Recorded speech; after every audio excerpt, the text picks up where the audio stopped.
Hi folks, Dave here, and today we'll go over the most important shot in tennis, the serve. And more specifically, what do the fastest servers in the world do differently from the rest of us?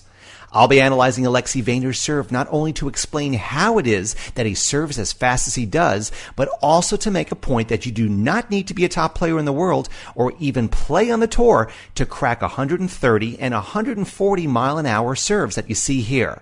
I'll compare it with the world's top players, so to drive the technical points home. One very important prerequisite before we get into technique analysis is you must keep your arm very loose throughout the swing.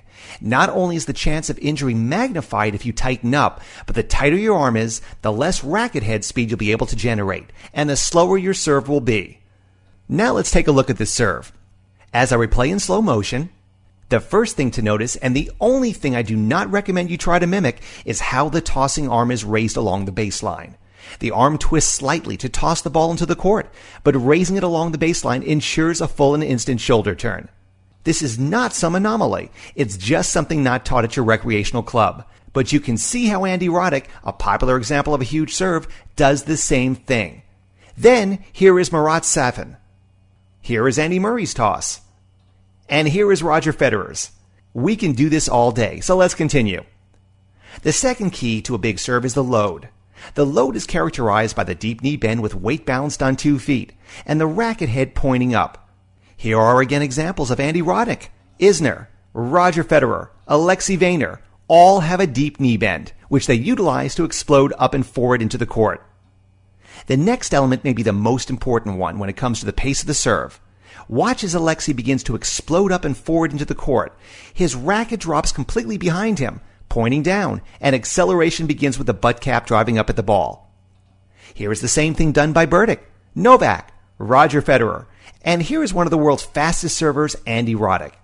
Having analyzed hundreds of servers, I can tell you there is a direct correlation between how fast a player is able to serve and how deep their racket head drops behind their back. The fourth and last element I want you to focus on to generate a big serve is the racket follow-through. I think the worst mistake club pros make when teaching the serve is telling players to go up to the ball with their racket head. This is completely incorrect.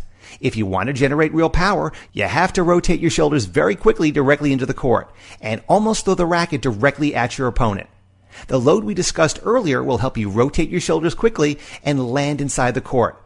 But watch the pronation or racket follow through, and you can clearly see the explosiveness of racket head movement into the court, not up. And just a quick additional note here, notice that the left hand is not dropped, but is tucked into the body throughout contact. Now, for comparison, here is Novak right after contact with the ball. Here is Isner, and you can see not only how far he is in the court, but also how directly his arm and racket extend directly toward his opponent after making contact with the ball. Then we have Murray, and finally Andy Roddick. We can keep going through all the top servers, and it will always be the same thing, but I hope these few examples prove my point, and you'll now be able to practice following through directly into the court following a rapid shoulder turn. So there you have it, 4 key elements of the world's fastest servers. Enjoy!